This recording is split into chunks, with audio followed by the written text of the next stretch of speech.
नमस्कार, आप देख रहे हैं जागो इंडिया न्यूज और मैं हूं आपके साथ वैशाली। राजस्थान प्रदेश कांग्रेस कमेटी के अध्यक्ष गोविंद सिंह डोटासरा को इस बात के लिए शाबाशी मिलनी चाहिए कि वह आरएलपी के सांसद हनुमान बेनीवाल और भारत आदिवासी पार्टी के सांसद राजकुमार रोत की दादागिरी के आगे नहीं झुके। डोटासरा ने 20 अक्टूबर को घोषणा की कि उपचुनाव में कांग्रेस किसी भी दल के साथ गठबंधन नहीं करेगी और 23 अक्टूबर की रात को कांग्रेस के राष्ट्रीय नेतृत्व ने राजस्थान की सभी 7 सीटों पर उम्मीदवारों की घोषणा कर दी है।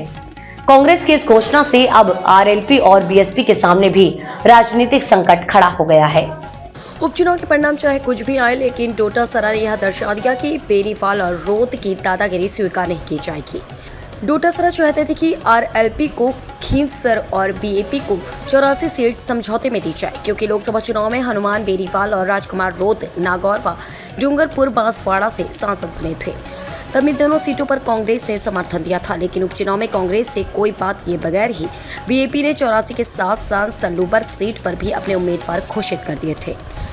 आरएलपी ने भले ही उम्मीदवार घोषित न किए हों, लेकिन बेनीवाल ने 2 टूक शब्दों में कहा कि यदि कांग्रेस के साथ समझौता नहीं होता तो झुंझुनू व रामगढ़ में भी आरएलपी के उम्मीदवार खड़े होंगे। अब जब कांग्रेस ने कोई समझौता नहीं किया है तो देखना होगा कि बेनीवाल चारों सीटों पर उम्मीदवार खड़े करते हैं या नहीं। कांग्रेस के साथ समझौता न होने का सबसे ज्यादा नुकसान बेनीवाल को ही है। बेनीवाल का गत विधानसभा चुनाव में खींवसर से मात्र 2059 वोटों से ही जीते थे।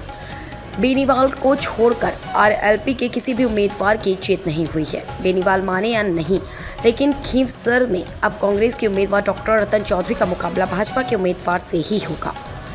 मालूम हो कि 7 में से 6 सीटें कांग्रेस और उसके सहयोगी दल के पास थी, इसलिए उपचुनाव की घोषणा से पहले भाजपा के प्रदेश प्रभारी राधा मोहन अग्रवाल ने कह दिया था कि भाजपा के पास खोने को कुछ भी नहीं है। लेकिन अब जब कांग्रेस अलायंस में फूट पड़ गई है तब भाजपा की स्थिति मजबूत होती नजर आ रही है। मालूम हो कि झुंझुनू, दौसा और टोंक के विधायकों के सांसद बने जाने के कारण उपचुनाव हो रहे हैं। झुंझुनू और रामगढ़ में परिवार में से टिकट देने के कारण माहौल फिलहाल कांग्रेस के पक्ष में नजर आ रहा है। उपचुनाव के परिणाम डोटासरा के राजनीतिक भविष्य पर भी असर डालेंगे।